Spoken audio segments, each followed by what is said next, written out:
Anister y su socio CPI realizó un seminario tecnológico denominado Diseñando el futuro del centro de datos hoy, en las instalaciones del Hotel Radisson Miraflores, donde se trató sobre la importancia de la administración de los proyectos en la construcción de los centros de datos con los temas de el impacto del software en el diseño del centro de procesamiento de datos, características de evaluación del hardware, las redes de comunicaciones y el cableado estructurado, sistema de distribución de energía, sistemas de enfriamiento, entre otros.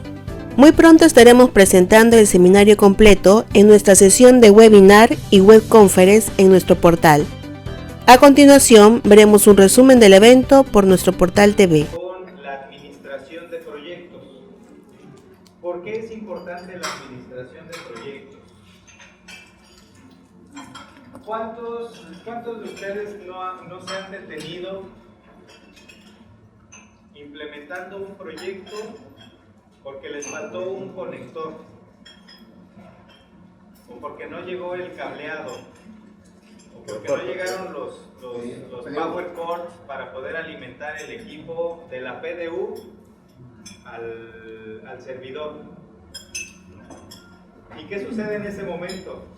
Es urgente entregar el proyecto y de pronto empezamos a hacer modificaciones a lo que habíamos pensado como proyecto inicial. Empezamos a agregarle cosas o empezamos a poner los parches temporales que se convierten en permanentes. Un cableado que de pronto teníamos que hacer rápido y entonces dejamos una línea que no la llevamos por la bandeja o por la charola, pero que como teníamos que hacer esa conexión muy rápido, pues lo hicimos con el cable que teníamos disponible. De ahí justamente lo que comentaba de la famosa administración de proyectos. ¿Por qué? Porque de ahí vamos a llegar o vamos a evitar proyectos o el fracaso como lo vemos aquí. ¿Alguno de ustedes identifica algún problema en esa instalación? ¿Algo más?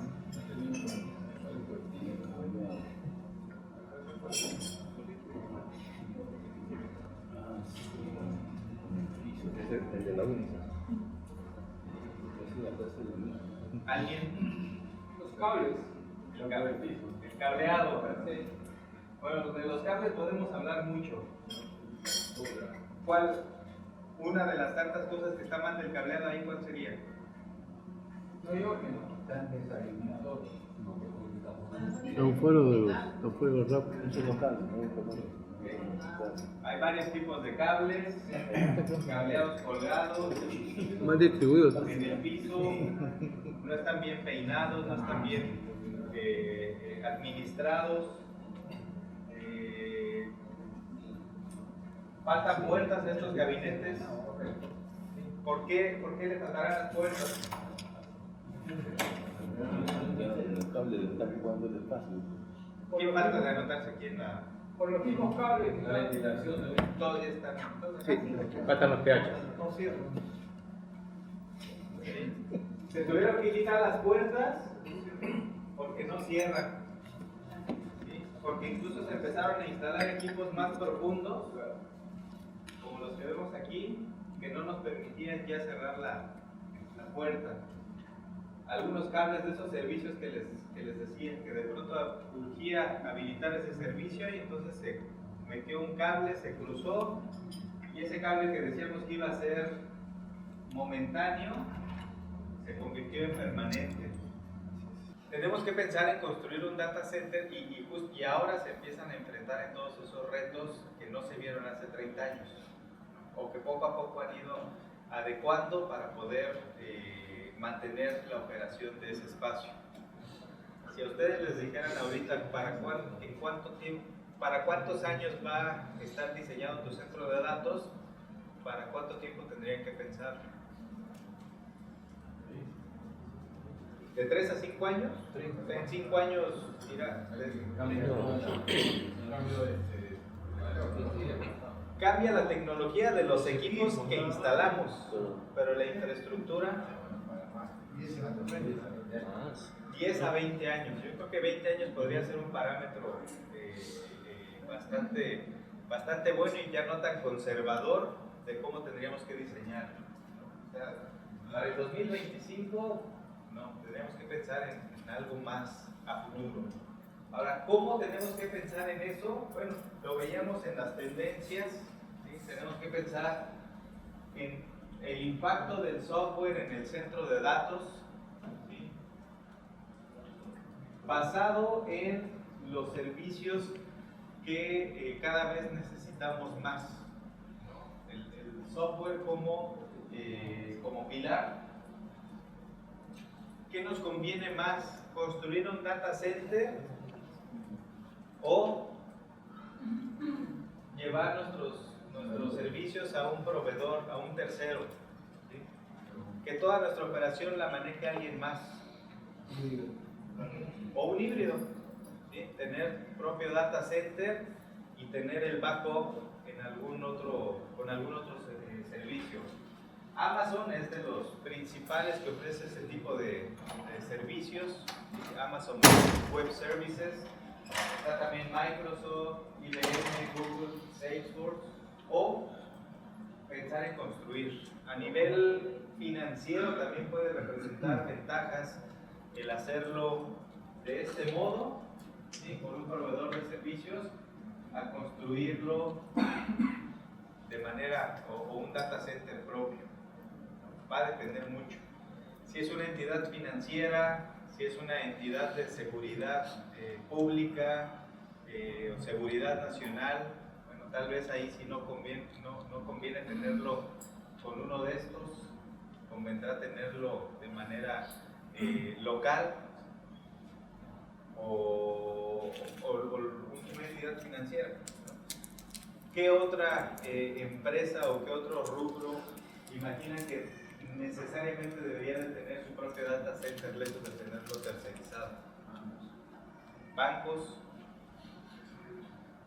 Pero es la criticidad, ¿no?, de la información. Depende de lo crítico de la información. Salud. Sí, la información. La información es poder, ¿no? Y de pronto el estarle entregando toda esa información a estas empresas que, aunque dicen que no, ellos no ven nada de esa información que esté encriptada y que tienen los protocolos de seguridad más altos, pues de pronto escuchamos noticias de justamente fuga de información que no tendría que haberse fugado. Entonces es importante también tomar en cuenta esto, que puede o no ser, es un arma de dos filos, ¿no? Y dependerá de lo crítico de la información, en cómo se haga.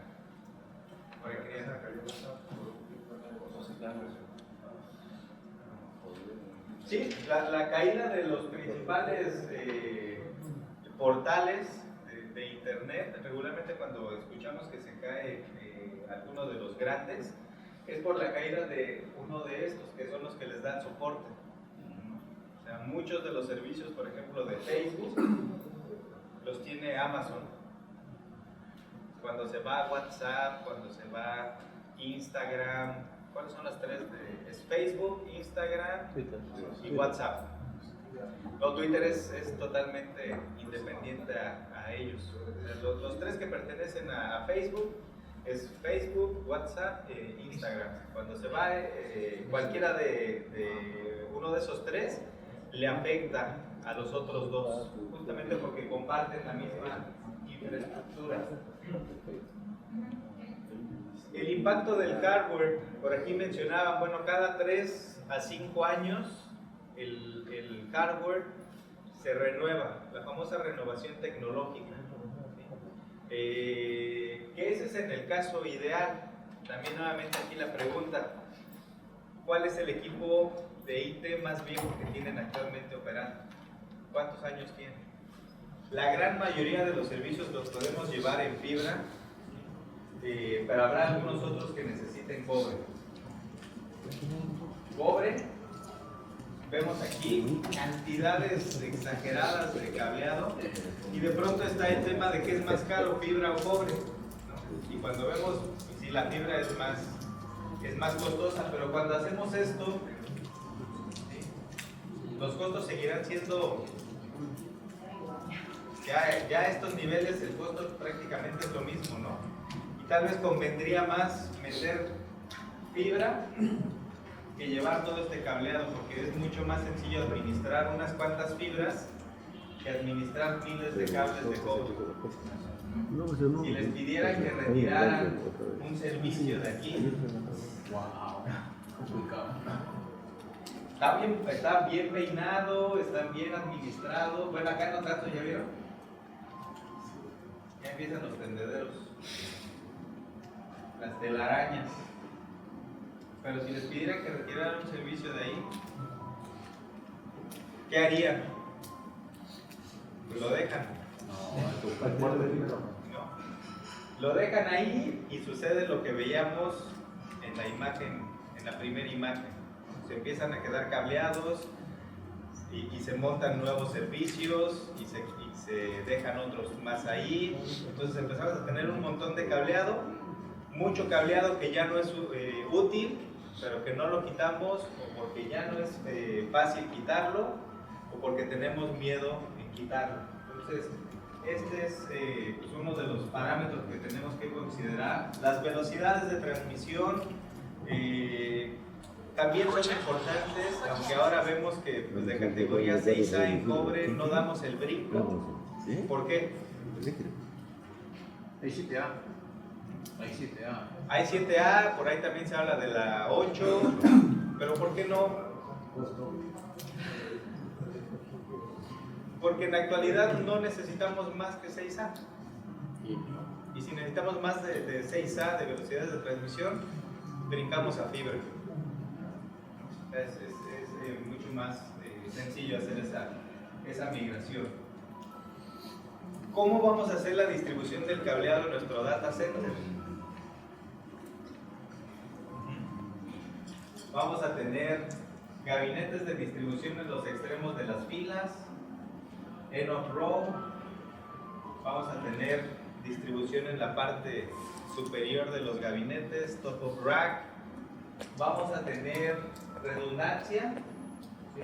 Aquí es end of row o al final de la fila sin redundancia, pero acá vemos que si necesitamos redundancia, que sería lo óptimo, necesitamos otro top of row.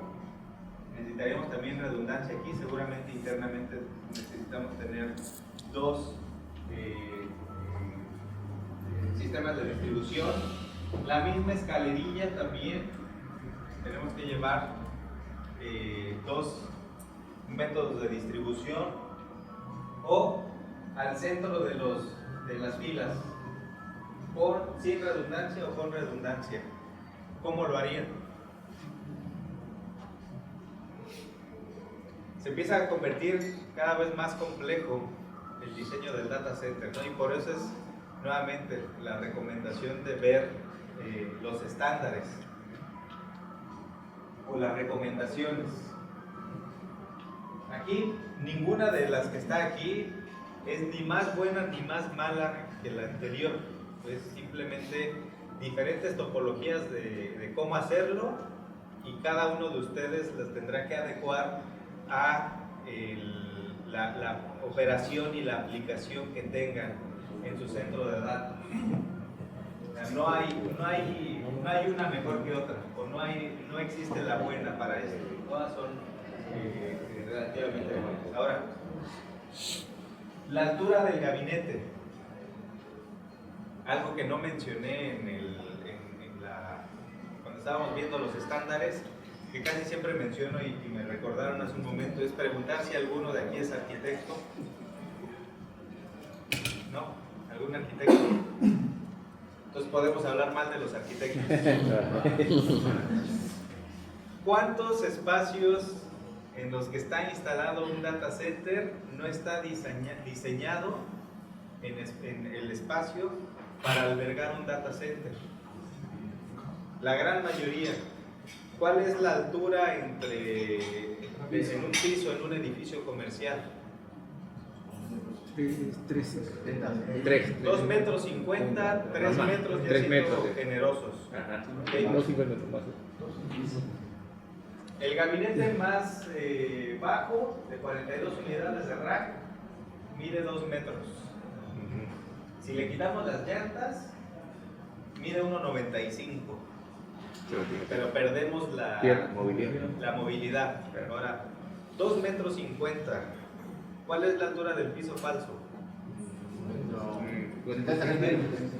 De 20 a 40 centímetros. Bueno, Vixi dice que al menos 40. 40 más 1,95, 2,35. Tenemos 15 centímetros arriba. Ahí va. Ahí.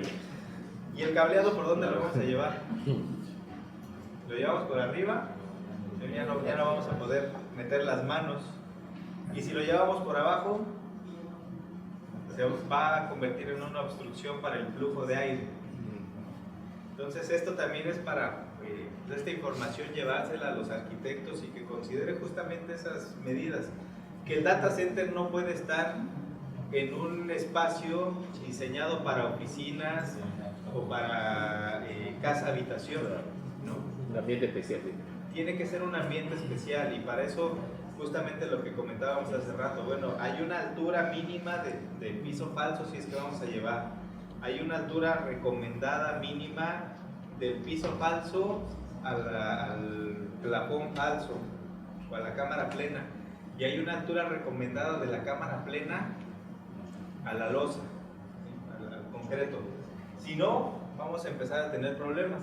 Si no, de entrada, pues ni siquiera vamos a poder pensar en gabinetes más altos, ¿no? Para poder tener más equipos. Si no tenemos espacio en piso blanco en área, lo podemos incrementar hacia arriba. Podemos tener gabinetes hasta de 52 unidades. Pero un gabinete de 52 unidades ya se llevó los 2,5 metros que tenemos disponible. Centro de datos, vemos que en el centro de datos, idealmente en una topología Tier 4, 2 ramas A y B, tendríamos algo como está aquí, ¿no? Un esquema de bloques muy resumido de lo que tendría que ser una topología de este tipo. Rama A con sus propias plantas generadoras, en teoría también debería de tener su propia redundancia, o sea, planta o generador 1 con su redundancia, rama B con su generador principal y su redundancia, luego vamos bajando, tableros de distribución en donde conectamos también la acometida de el proveedor de energía eléctrica. Uptime dice que tu generador principal o tu energía principal tendría que ser generada por plantas de emergencia, por generadores. No debe de ser el utility, no debería de ser el proveedor de energía, porque es más confiable la energía que se genera en este punto que la que te llega de tu proveedor. Solo que por temas de conveniencia y por temas de costos de operación, operar con diésel todo el tiempo debe de ser bastante caro. Entonces, por eso es que se brinca y la principal casi siempre es la del proveedor de energía eléctrica. Pero sí debemos de estar preparados para esto. Luego tenemos, como comentaba, rama A, rama B, UPS. Regularmente los UPS también deben de tener un sistema redundante, interno, multimódulo, ahí sí hay un montón de topologías, dependiendo también, incluso a veces del fabricante, es qué tipo de topología ofrece, si es con un tablero de paralelamiento, si es con barras colectoras, donde no hay control, sino simplemente llegan los UPS y se sincronizan las salidas del UPS para que vayan bien faseadas. Hay muchas maneras de hacer redundancia. a nivel eléctrico. Luego salimos del módulo de UPS, vamos a un tablero de distribución. Regularmente acá arriba se están trabajando en voltajes en 440 o 480 volts. Y luego ya cuando llegamos a este tablero tenemos transformadores de aislamiento, grado electrónico K13 o K20, que bajamos de 480 a 220 o 110 entre fase y neutro, 220 trifásico. Y luego ya llegamos a los tableros de distribución y llegamos a las PDUs dentro de los gabinetes para poder alimentar las cargas. Estas serían las cargas, estos serían los servidores. Importante también, incluso a nivel de las plantas de emergencia, seleccionar de manera adecuada la planta de emergencia. Hay, justo como lo dice su nombre, en emergencia, en prime y en operación continua. Un fabricante de generadores o de plantas de emergencia podría explicarles ya mucho más a detalle a qué se refiere cada una de estas tres clasificaciones. ¿Qué quiere decir? Para un data center casi siempre lo más recomendado es en prime o en continua. Quiere decir que hay que sobredimensionar un poco la planta de emergencia para poder operar horas continuas o más de 8 horas en caso de una pérdida de acometida principal. Este ya sería lo que vemos acá, pero en un diagrama unifilar ya mucho más detallado, donde vemos los UPS, configuración 2N, 2N más 1, N más 1, ahí dependerá mucho de la topología, los generadores también en un N más 2, y de ahí hasta llegar a las cargas críticas. El tipo de alimentación eléctrica, bueno, pues dependerá mucho también de lo que se tenga disponible de manera local, o de si se está utilizando o no neutro, el voltaje. Aquí tenemos los diferentes tipos, estrella, delta. ¿Cuál es lo más común? ¿Qué es lo más común acá en Perú? ¿Conexión estrella? Acá vemos las diferentes opciones. Ahora, ya en el data center, ¿sí? ¿Cómo regularmente lo hacemos? Y algunas de las recomendaciones. Aquí cada línea azul y cada línea roja es simplemente la representación gráfica. No es que así esté en el data center todos los cableados. Deben de ir en una charola, deben de ir bien peinados el cableado. Habrá algunos en los que sí esté así, pero solamente para ejemplificar que cada uno de estos gabinetes lleva una conexión de la rama A, que es en azul, y de la rama B, que es en rojo, y con eso nos podemos dar una idea de todo el cableado eléctrico que seguramente corre en nuestro data center. Esto mismo puede ser reemplazado por un electroducto. ¿Han escuchado hablar del electroducto? En lugar de tener un tablero de distribución en donde conectamos la pastilla y de ahí sacamos los alimentadores para poder llegar a la PDU, llevamos una barra de cobre con alimentadores, o más bien un sistema de barras de cobre donde tenemos fase A, B y C, o X, Y y Z, o 1, 2 y 3. Y lo que hacemos es llegar con una caja con un interruptor, se monta esa caja en esas barras, se gira y ya tenemos alimentación eléctrica en ese punto. Esto para evitar todos los desarrollos de cableado, es decir, para evitar todo esto, barras como las vemos acá, en donde tenemos alimentadores, llegamos con su caja, con su interruptor, giramos y ya tenemos energizada la barra, y de ahí lo único que hacemos es sacar el conector para la PDU, ¿sí? Y conectarlo a la caja. Queremos mover ese conector, ya no tenemos que desarrollar ningún cableado desde el tablero principal hasta la PDU. Lo único que hacemos es conectar una de estas cajas donde necesitemos un servicio. Las barras llevan todo el tiempo energía, están energizadas, y estas cajas son las que giramos para poder hacer la conexión. Ya dentro del gabinete vamos a tener varias opciones dependiendo del tipo de voltaje que tengamos disponible, ¿sí? Dependiendo del tipo de conector también que necesitemos, ¿sí? Aunque en su mayoría las salidas o los outlets en la PDU son de tres tipos, ¿no? NEMA 520, el IEC C13 y IEC C19. ¿Cuáles son los más comunes que se utilizan acá? ¿Los tres? Sí, dependerá mucho de la potencia o del equipo que se conecte, ¿no? Y luego dependerá también del tipo de conector de la PDU, la potencia máxima que voy a poder yo obtener de esa PDU. Es decir, de este tipo de conector, ¿sí? Vamos a poder definir cuál es la potencia máxima. ¿De qué va a depender? Del número de fases, del voltaje, de la corriente máxima que pueda soportar cada conector de este tipo.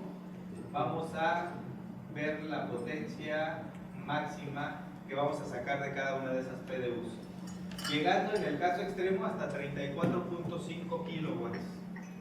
Ahorita estamos diseñando una PDU, o más bien estamos ya suministrando una PDU para Telcel en México, que es lo mismo que Claro acá, de 100 amperes, ya no 60 sino 100 amperes, a 208 volts, que nos da alrededor de 32 kilowatts por gabinete para poder distribuir. O sea, ellos allá en México, ya Telcel está pensando en su data center que va a operar en 15 años, y están dejando todo listo porque en algún momento ellos ya estimaron que van a necesitar 100 kilowatts, 100 amperes disponibles en cada uno de los gabinetes, por 32 kilowatts, que es más o menos lo que vemos acá, pero acá trabajando en voltajes a 415 volts, dependiendo también de los conectores. Me parece que acá se utilizan más IEC, ¿seguro?